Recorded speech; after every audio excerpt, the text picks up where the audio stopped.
Hello everyone, welcome to Taglish Recap, ang inyong source ng Taglish Manhwa Recap content, in Taglish para mas feel ninyo. Simulan na natin. Naisip ni Jorginho, ano bang problema ng matandang eunuch na iyon?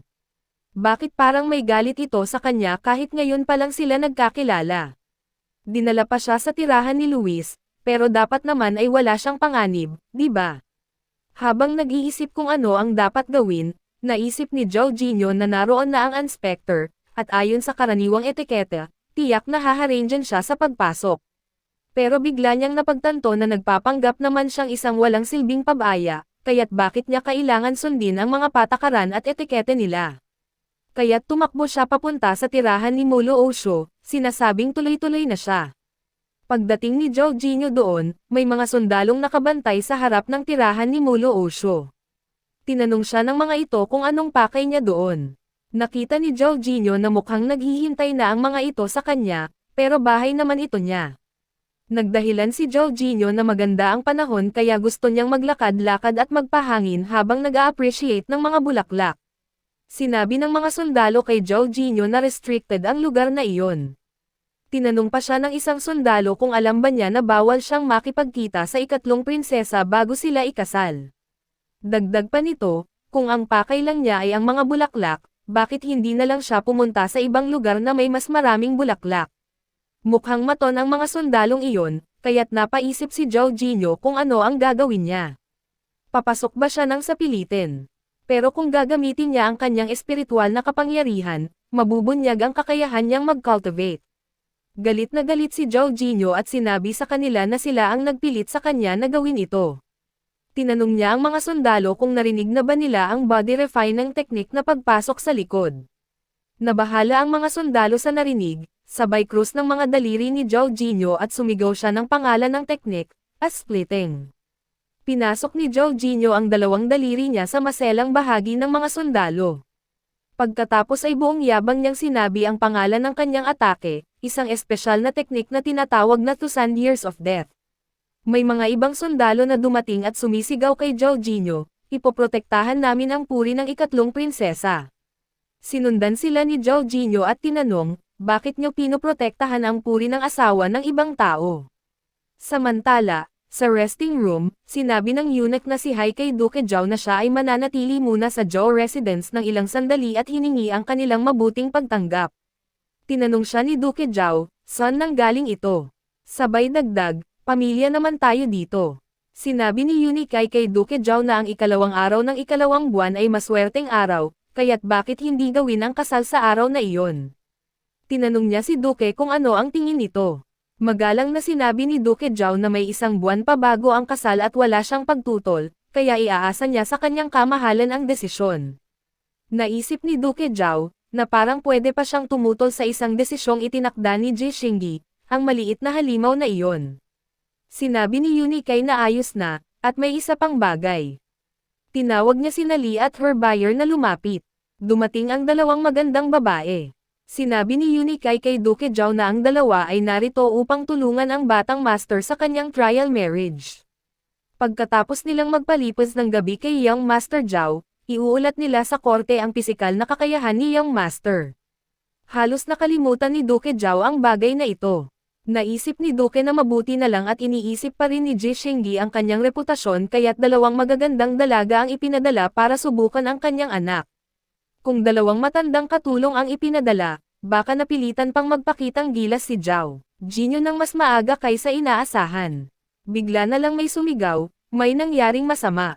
Ito ang tagapamahala ng bahay at sinabi nito kay Duke Zhao na inatake ni Young Master Jorginho ang mga opisyal ng inspection. Nagulat si Duke at tinanong ang tagapamahala, ano ang nangyari? Sinabi ng tagapamahala kay Duke na hindi rin talaga niya alam kung ano ang nangyari kaya't nagmamadali silang lahat papunta doon. Tinawag ni Duke si Jorginho na mabahong bata at sinabing lagi siyang pinapahamak. Nang makarating si Duke doon, nakita niyang nakahandusay sa lupa ang mga opisyal ng inspection, at tanging isang opisyal ang nakatayo pa at sinasabing huwag lumapit si Jorginho. Sinabi ng opisyal kay Jorginho na kung lumapit pa siya, sisiga siya. Sumagot si Jorginho na kahit sumigaw pa ito hanggang mawalan ng boses, walang tutulong sa kanya. Gulat na gulat si Duque sa kanyang nakita kaya't sinigawan niya si Jorginho na tumigil. Tumigil naman si Jorginho at nagkunwaring walang nangyari. Sinabi ng isang opisyal na si Jorginho ay isang peste mula sa langit, hindi pa siya nakakita ng ganito ka-brutal na nang-aapi sa iba. Sabi ng isa pang opisyal na matagal na siyang nabubuhay, halos kalahating siglo, ngunit hindi pa siya kailanman napahiya ng ganito. Bumaling ang opisyal kay Jorginho at sinabing maghintay lang siya, isusumbong niya ito at paparusahan si Jorginho. Biglang sinuntok ni Duque si Jorginho sa mukha at sinabi sa mga opisyal na hindi na nila kailangang parusahan si Jorginho dahil siya na ang gagawa nito ngayon. Hinayla ni Duque si Jorginho sa paa kaya't nag-iwan ng bakas ng dugo, na ikinatakot ng ilang opisyal. Ibinagsak ni Duque si Jorginho sa lupa na parang basura at malakas na bumagsak si Jorginho. Nagkunwari siyang patay. Sinabi ni Duque na tigilan niya ang pagpapanggap at tumayo dahil kailangan nilang mag-usap ng masinsinan. Tinanong ni Duque si Jorginho kung alam na ba niya ang tungkol sa mga babaeng in-arrange ng korte bilang mga trial marriage partners niya.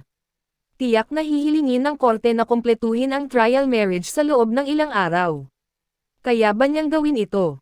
Tumayo si Jorginho at seryosong tinanong si Duque kung pwede ba niyang tulungan siyang tanggihan ang mga babae. Seryoso si Jorginho tungkol dito, at natuwa si Duque na makita ito. Naisip ni Duque na lahat ay nag-aakala na ang kanyang anak ay isang debauchee, pero ang batang ito pala ay tapat sa kanyang asawa. Sabi ni Duque, sige, hindi ko naman talaga gustong payagan silang gawin iyon. Aniya, paano kung aksidenteng mabuntis pa ni Jorginho ang dalawa? Sumagot si Jorginho na alam niyang, ayon sa mga patakaran, kailangan niyang pakasalan ang mga ito kung mangyari iyon. At kapag nagkataon, malalaman pa ng emperador pati na ang kulay ng brief ni Duque. Nagbiro pa si Jorginho, bakit ba interesado masyado ang matandang Menioques na iyon sa underwear natin? Sinabi ni Duque kay Jorginho na tigilan na ang kalokohan. Tinanong niya si Jorginho, ang trial marriage na ito ay inayos ng emperador, hindi ganoon kadaling tanggihan. May plano ka ba? Nag-isip sandali si Jorginho, saka sinabi na may plano siya. Sinabi niya kay Duque na pigilan lang ang mga ito ng 10 araw, at maaayos niya ang lahat. Sumagot si Duque, kaya ko naman ang 10 araw, pero gaano ka ba kasigurado? Sinabi ni Duque na hindi rin niya masisiguradong hindi palihim na papasok ang mga iyon sa kwarto ni Jorginho. Ngumiti si Jorginho na parang may malaki siyang plano. Nagalit si Duque at sumigaw, ilang beses ko nang sinasabi sa'yo, ako na ang bahala. Kaya mo ba ito o hindi? Kinagabihan, nag-iisip si Muloo Shuei tungkol sa kanyang nakaraang buhay, iyon ang huling alaala niya bago siya namatay. Noong panahong iyon, malubha ang kanyang mga sugat. Sinabi niya sa sarili na dumating na rin ang araw na ito. Pagkatapos ng mahabang paglalakbay, ganito na ba siya magtatapos? Iniisip niya kung saan nga ba siya nagkamali. Naisip niya, kung noong panahon na iyon, sumama siya kay Jorginho anuman ang mangyari, iba kaya ang naging wakas. Dumudugo ang kanyang bibig ngunit ngumiti siya at sinabi, sa ibabaw ng Imperial Throne, lahat ay kapalaran. Sinabi niya na sa huli, isa pa rin siyang Empress. Biglang may kumatok sa pintuan ni Muloo Shuei. Naisip niya, gabi na, sino kaya iyon? Tumingin siya kay Ung at sinabihan itong maging handa. Dahan-dahan niyang binuksan ang pinto at nakita niyang si Jorginho pala ito. Lumapit si Jorginho at sinabing, magandang gabi. Nagtago si Muloo Shuei sa likod ng pinto at nagtanong, bakit ka nandito? Sabi niya na sinabi ng nanay niya na ang mga lalaking pumupunta sa ganitong oras ay puro masasamang lobo. Sinabi ni Jorginho na wala siyang ibang choice. Sabi niya na kung hindi komportable si Muloo Asho, kailangan niyang bumalik at matulog sa brothel.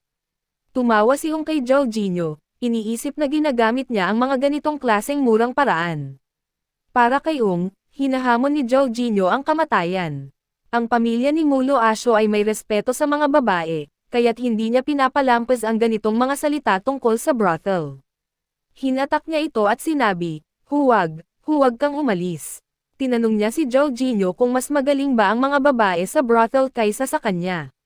Napamulagat si Ung sa narinig at tumingin kay Muloo Asho. Tinanong ni Muloo Asho si Jorginho kung hindi ba siya ang bride nito. Sinabi ni Jorginho na hindi naman ganon, Naalala lang niya na ang kwarto ni Mulo Asho ay gagamitin ng personal niyang alalay. Sinabi niya na huwag na lang itong isipin ni Mulo Asho. Sinabi ni Mulo Asho na ang alalay niya ay pupunta sa mga kamag-anak sa syudad ngayong gabi. Si Ung ay nalito habang galit na tumingin sa kanya si Mulo Asho. Umalis na si Ung mula sa kwarto, at sinabi ni Mulo Asho na bumalik siya ng maaga bukas. Isinara ni Mulo Asho ang pinto at tinanong si Jorginho kung bakit siya nandito. Sinabi ni Jorginho na huwag nang banggitin iyon.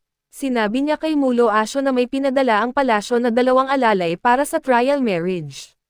Sinabi ni Mulo Asho na narinig na niya ito at ito nga ang patakaran ng palasyo, ngunit ayaw niya na may ka-share kay Jorginho. Ngumiti si Jorginho at sinabi na kaya nga nandito siya.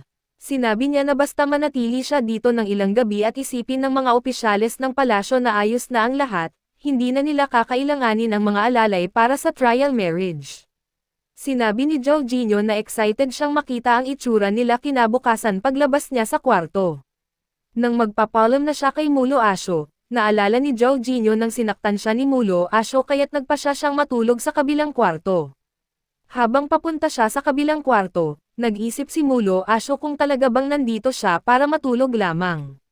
Nag-alala siya, iniisip na isang lalaki at babae sa iisang kwarto, pero napakagalang pa rin ni Jorginho. Napaiyak siya, iniisip kung hindi ba siya kaakit-akit. Naalala niya na 1 buwan na lang bago ang kasal nila, at kailangan niyang panatilihin ang dignidad bilang babae, ngunit ang buhay ay hindi tiyak, baka mauna ang kamatayan. Sinabi ni Jorginho kay Mulo Asho na gabi na at dapat na rin siyang magpahinga. Hinayla ni Mulo Asho ang damit ni Jorginho, at habang namumula ay tinanong kung pwede silang matulog ng magkasama. Pinatumba niya si Jorginho sa mesa, at bago pa siya makapagsalita, nilagay ni Mulo Asho ang daliri niya sa labi nito. Natunaw sila sa gabing iyon, tulad ng hangin at tubig, may halimuyak ng berde at malasotlang bulaklak ng lotus. Sa kabilang banda, si Ung ay nakaupo sa tabi ng kalsada, iniisip na ang kaunting hirap ay mabuti para sa kaluluwa. Ang pagdurusa ay nagbibigay ng tibay ng loob at nagugutom na siya. Binigyan siya ng mga tao ng pera, iniisip na isa siyang pulubi. Kinaumagahan, lumabas si Jorginho sa kwarto ni Mulo Asho at bumati ng, "Magandang umaga," sa lahat. Nag-uusap ang mga opisyales kasama si Duque Zhao tungkol sa trabaho. Nang makita nila si Jorginho na lumalabas sa kwarto ni Mulo Asho, nagalit sila. Sinabi ni Duque Zhao na masyadong matapang ang kanyang anak, at tiyak na hindi siya palalampasan ng mga opisyales. Sinabi ni Jorginho sa mga opisyales na hindi masama ang pagmamahala ng dalawa, at ang mga bagay tungkol sa mga kabataan ay parang masyadong nakaka-trigger sa kanila. Sinabi niya kay Mulo Asho na maaari siyang bumalik at magpahinga. Ang mga opisyales ay nagagalit kay Jorginho, at sinabi na i-report nila ito sa Emperor. Tinawag ng opisyales na stubborn fool si Jorginho, at iniisip kung paano napal-ayas ni Jorginho ang mga opisyales sa loob ng 3 araw. Sa kabilang banda, si Unikay ay pumunta sa Emperor Jeshina. Sinabi ni Unikay na may immortal na nais makipagkita sa Emperor para ipaliwanag ang sitwasyon. Ngunit, ang Emperor ay tila nagalit nang may opisyales na pumasok at nagsumbong tungkol kay Jorginho. Dumating ang mga opisyales sa bahay ni Zhao na may madilim na ekspresyon. Tinanong sila ni Jorginho ng patawa kung bakit sila bumalik ng maaga. Tinanong ni Duque Zhao si Jorginho kung paano niya nagawa iyon at kung totoo bang inutusan ng Emperor na bawal pumasok sa palasyo ang mga protocol officers sa loob ng 4 na buwan. Tumawa si Jorginho at sinabi kay Duque na wala namang gustong makinig sa mga alarmang paulit-ulit na tumutunog.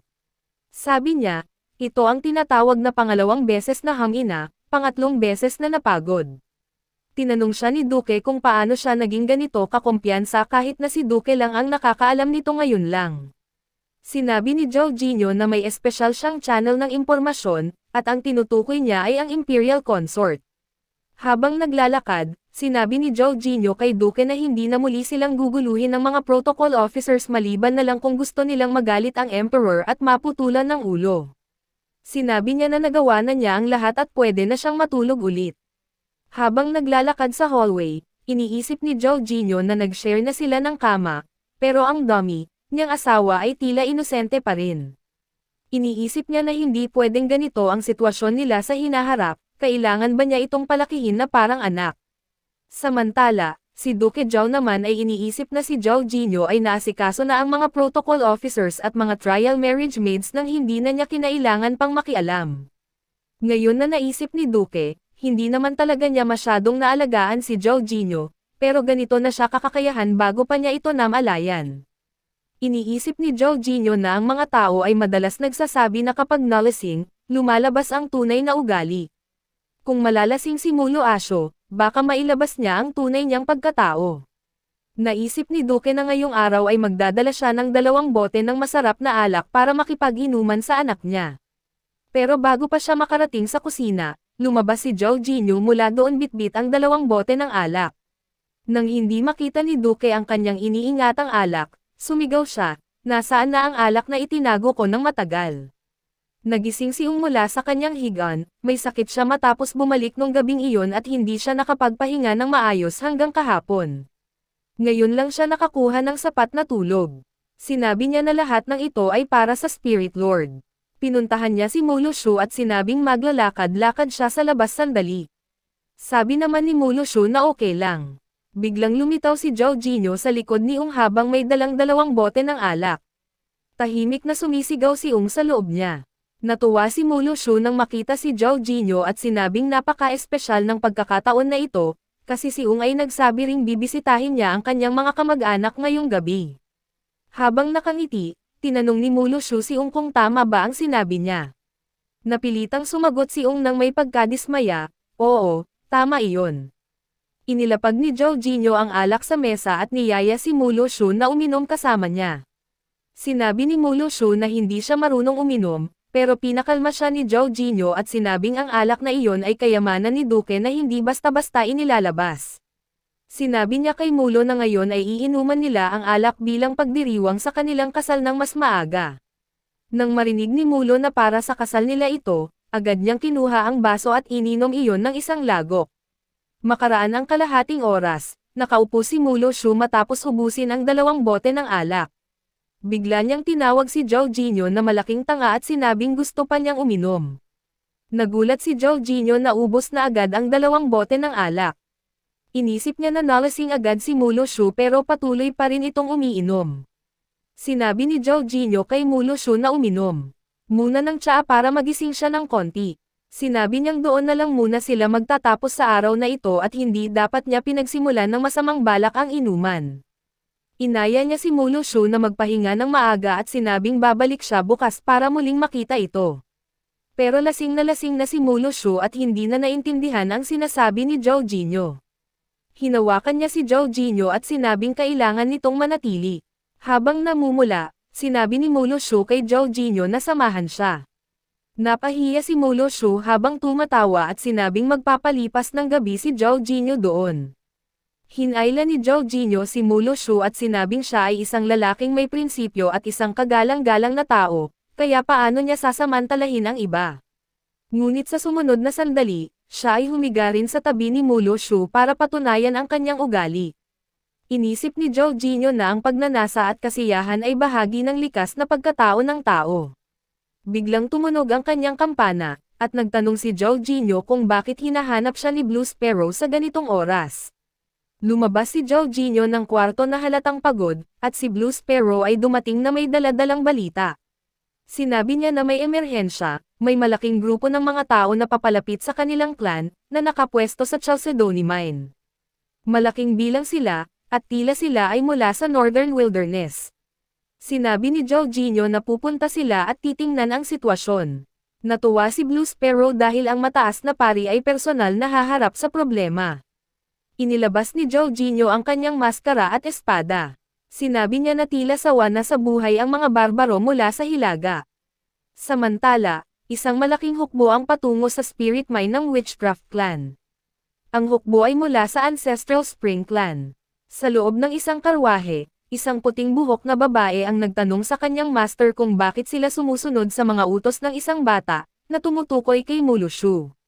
Sumigaw ang babae, dahil lang ba sa kanyang katayuan.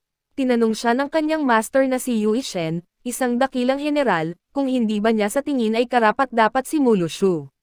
Sagot ng puting buhok na babae, ang buto ng Spirit Lord ay para sa mga may kakayahan. Anong karapatan mayroon si Mulo Shu para makuha ito? Sinabi ni Yui Shen sa babae na tila may mataas siyang opinyon sa bagong Spirit Lord. Sagot ng puting buhok na babae, syempre. Bagaman si Mulo Shu ay anak ng dating Spirit Lord, hindi dalisay ang kanyang lahi. Direktang nakakaapekto ang kalinisan ng dugo sa talento ng mga miyembro ng aming clan sa pagkultibo. Hindi dalisay ang lahi ni Mulo Shu at wala siyang talento. Bakit kami susunod sa kanya? Sinabi ni Yui Shen na kung ang lahi lang ang magtatakda ng lahat, tila mas marami pa siyang alam kaysa sa kanya. Dagdag pa ni Yui Shen, parang ikaw na ang nararapat sa posisyon ng dakilang general. Alam nyo ba na 94.6% ng viewers natin ay hindi pa nakasubscribe? Bago tayo mag-recap, please hit like at subscribe para na rin ganahan tayong gumawa ng iba pang mga recap. Nang marinig ng puting buhok na babae ang sinabi ni Yui Shen, natakot siya at humingi ng paumanhin, sinasabing nadulas lang ang kanyang dila. Habang nakatingin si Yui Shen sa labas ng bintana, sinabi niya sa babae na alam lamang nito na hindi purong lahi ang kasalukuyang Spirit Lord, ngunit alam ba niya ang tungkol sa atavistic bloodline ng Spirit Lord. Ipinaliwanag ni Yui Shen na si Mulo Shu ay nagawang gampanan ang true body ng unang ninuno sa napakabatang edad. Kaya naman, mas mataas ang cultivation ni Mulo Shu kumpara sa iba, at kasalukuyan na siyang nasa Dan Realm, kapareho ni Yui Shen. Sinabi ni Yui Shen sa puting buhok na babae na noon pa man, may mga miyembro ng clan na hindi pumayag at naglakas loob na hamanin si Mulo Shu. Subalit, ang lahat ng sumubok ay nagbuwis ng kanilang buhay, kaya't natawa si Yui Shen at tinawag silang mga hanggal. Dagdag pa niya, hindi lamang mataas ang cultivation ng kasalukuyang Spirit Lord, kundi mayroon din siyang Dragon Gate. Sa harapan ng hukbo ng Ancestral Spring Clan, nakatayo mag-isa si Zhao Jinyo. Sinabi ni Yui Shen sa puting buhok na babae na pag-usapan na lang nila ang tungkol dito sa ibang oras dahil tila may isang, cute na daga, na humaharang sa kanilang daraanan. Paglabas ng puting buhok na babae mula sa karwahe, sumigaw siya, "Sino ka ba?" Hinawakan ni Zhao Jinyo ang kanyang hawakan ng espada at sinabing, "Hindi madaanan ang rutang ito.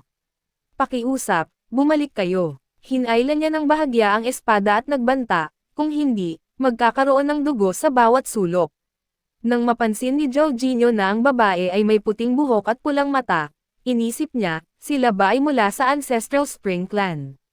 Sumigaw ang puting buhok na babae, tinatanong kung may lakas ng loob si Zhao Jinyo na harangin ang kanilang daan ng mag-isa, nais ba niyang mamatay?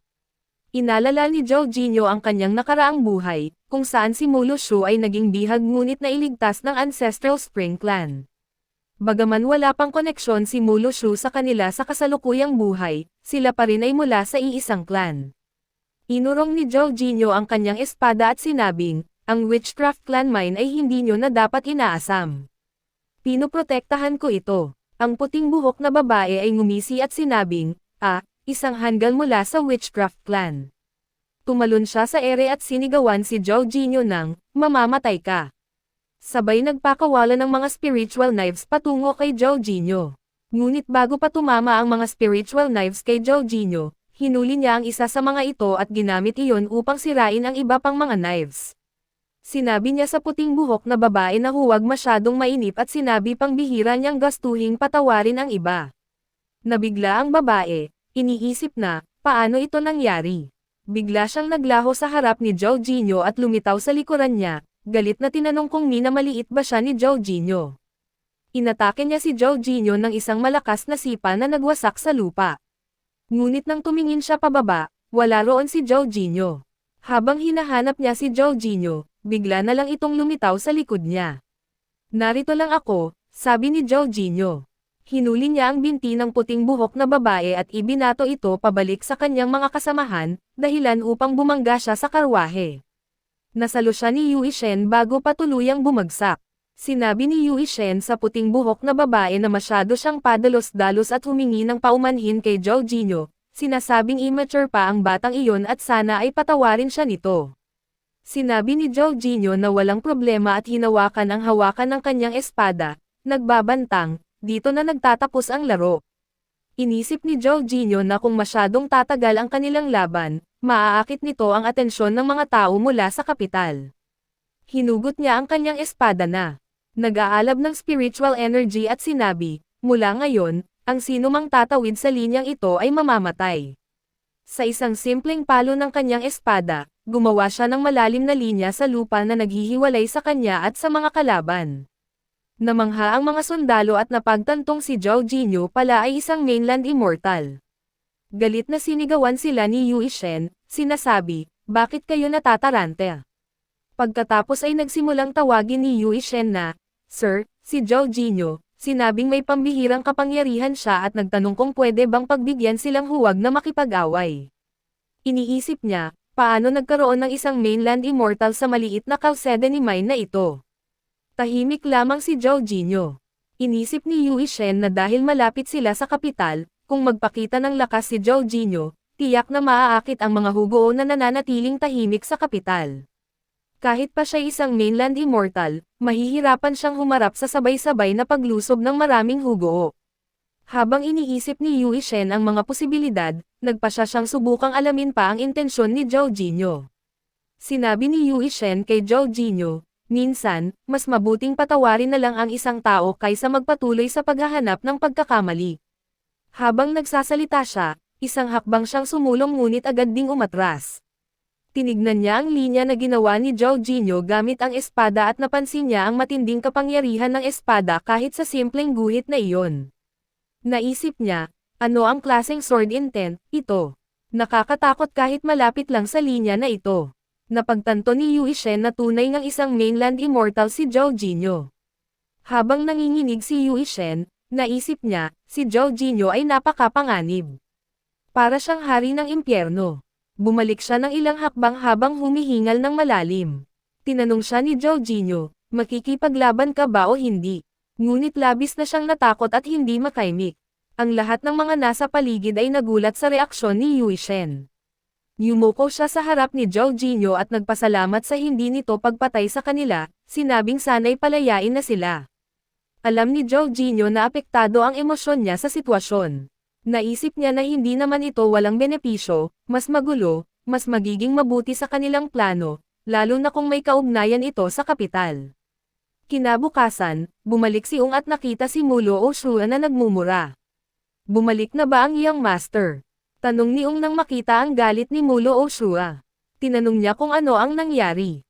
Sinabi ni Mulo Oshua, nabigo ang operasyon kagabi. Nagulat si Ong, walang paraan para mabaigo iyon. Hindi ba't nandoon ang dakilang general? Sumagot si Mulo Oshua. Ayon sa paglalarawan ni Yue Shen kagabi, iisang tao lang ang nakalaban nila, isang taga-timog na barbaro na may dalang espada, at napilitan silang umurong dahil sa kanya. Walang duda, isang mainland immortal siya. Nang marinig ni Ong ang tungkol sa mainland immortal, natakot siya. Kung may mainland immortal, ibig bang sabihin niyan ay malubha ang naging pinsala ng ating mga kasamahan? Sa kabutihang palad, hindi, sagot ni Mulo Oshua. Naguluhan si Ong, hindi. Bakit? Ipinaliwanag ni Mulo Oshua, walang intensyon ang kabilang panig na pumatay. Sa kabutihang palad, ligtas ang lahat ng ating mga kasamahan. Habang iniisip pa rin ni Mulo Oshua ang lahat, hindi niya akalain na darating ang araw na ang Witch Clan ay magkakaroon ng kakampi na isang mainland immortal. Sinabi ni Mulo Oshua na magiging imposible na para sa kanila ang ipaglaban ang Chalcedony Mine, kaya't maaantala ang paggawa ng Dragon Gate. Tinanong ni Ong kung ano ang dapat nilang gawin ngayon. Sinabi ni Mulo Oshua kay Ong na ipagbigay alam ito sa hukuman. Galit na galit si Mulo Oshua at sinabing, kung hindi natin ito makukuha, wala nang ibang makakakuha nito. Tinanong ni Ong kung gagana ba ang pagsumbong sa hukuman. Sumagot si Mulo Oshua na, maaaring hindi ito gumana para sa iba, pero iba ang sitwasyon para sa atin. Umalis si Ong mula sa Zhou residence. Nang gabing iyon, nakatanggap ang mga Imperial Guards ng isang lihim na ulat. Nagbigay ng isang lihim na utos si Unique Eyes na nagsasabing may ibang clan na nagnanakaw ng ore sa hunting ground ng Imperial Family, at kung makita man nila ang mga ito, patayin agad. Ngunit noong gabing iyon, hindi nila natagpuan ang presensya ng anumang banyagang clan. Kinabukasan, nakahiga si Zhao Jinyu sa isang upuan sa tabi ng lugar kung saan gumagawa ng mga pills. Biglang dumating si Blue Sparrow, nagmamadali at sinabi kay Jorginho na may hindi magandang balita. Sinabi ni Jorginho sa kanya na kumalma lang, at bilang isang taong may mataas na kakayahan, dapat manatili siyang kalmado. Sinabi pa niyang kulang pa ang cultivation niya. Umupo si Blue Sparrow sa tabi niya at tinanong kung ano ang ginagawa ni Jorginho. Sinabi ni Jorginho na gumagawa siya ng mga pills. Nalito si Blue Sparrow at tinanong siya kung bakit siya gumagawa ng pills sa ganitong paraan. Sinagot siya ni Jorginho na ang sadyang ilagay ang sarili sa panganib ay hindi mabuti. Nagseryoso si Jorginho at sinabi na tapos na ang pill, ngunit inamin niyang mukhang nabigo siya. Sumigaw si Blue Sparrow sa kanya at tinanong kung iyon ba ang libo-libong taong gulang na kabute na ibinigay ng kanyang ama. Sabi niya, ang pag-aaksaya ng mga natural na yaman ng walang ingat ay magdudulot ng kaparusahan sa'yo. Naiiyak na sinabi ni Blue Sparrow na sana ibinigay na lang sa kanya ni Jorginho ang kabute para sa kanyang cultivation. Upang mabago ang usapan, tinanong ni Jorginho kung bakit siya naroon at kung ano ang problema. Sinabi ni Blue Sparrow ang lahat ng nangyari, at labis na nagulat si Jorginho nang marinig ang tungkol sa pagsalakay ng mga Imperial Guards sa kanyang mina. Napaisip si Jorginho, isang mina na ganoon kalaki ang bigla na lang naglaho. Iniisip niyang posibleng ang mga Northern Barbarians ang dahilan kaya nalaman ang tungkol sa kanilang mina. Tinanong ni Jorginho si Blue Sparrow kung gaano kalaki ang kanilang pagkalugi kahapon. Sinabi ni Blue Sparrow na 0 ang kanilang naging pagkalugi. Hindi makapaniwala si Jorginho at sinabing imposible iyon, lalo na't ang Imperial Guards ay direktang nasa ilalim ng Elite Division ni Jishingi. Ipinaliwanag ni Blue Sparrow na bago pa man ang pagsalakay kagabi, may isang Northern Barbarian na nagbigay babala at sinabing darating ang Imperial Guards, kaya't dapat silang tumakas kung ayaw nilang mapahamak. Naintindihan ni Jorginho na mula nang palayain niya ang mga Northern Barbarians, sinigurado rin nilang walang mawala sa kanya. Sinubukang magsalita ni Blue Sparrow, ngunit sinabihan siya ni Jorginho na huwag nang ungkatin pa.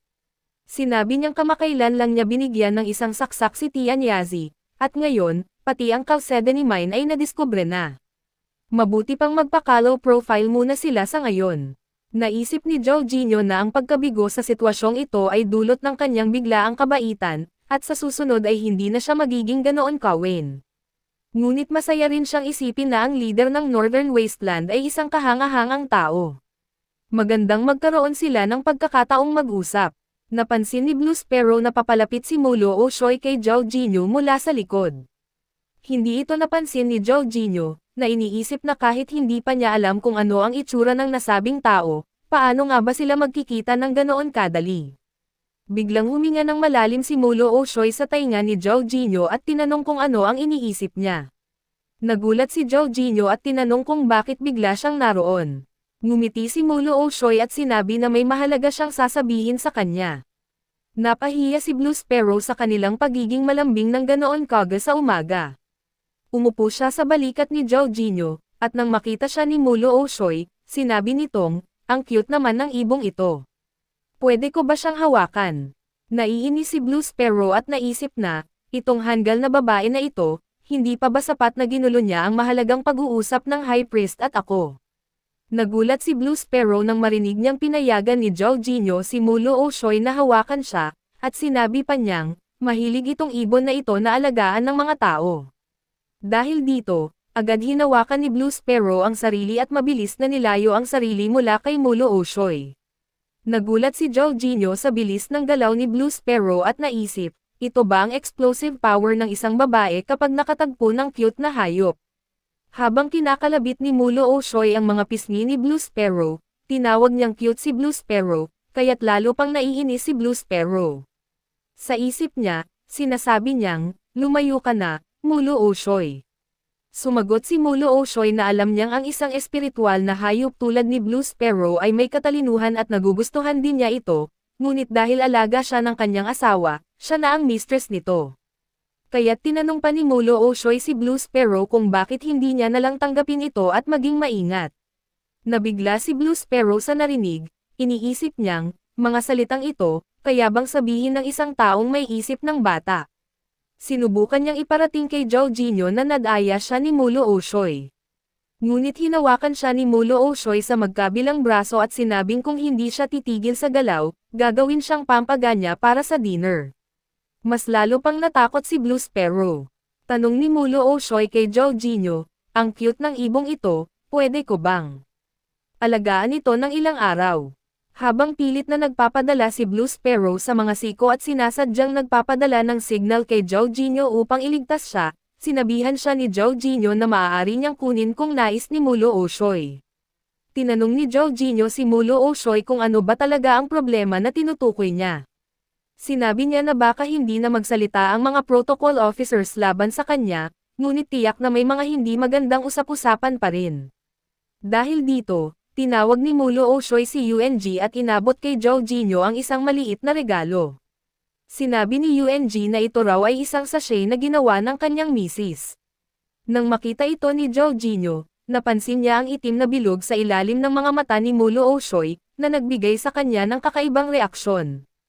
Inabot ni Jorginho ang sachet at tinanong si Mulo Oshoy kung anong gamit nito, sabay sabi na ito ay angkop para sa isang debauchee tulad niya at tatanggapin niya ito ng malugod. Ngunit bago pa siya makalayo, tinawag siya ng housekeeper at sinabi na pinasummon siya ng DJ. Tumanggaw si Jorginho kay Mulo Oshoy at nagsabing aalis na siya. Bago siya tuluyang makaalis, tinawag ni Blue Sparrow si Jorginho, nagsusumamo na huwag siyang iwan.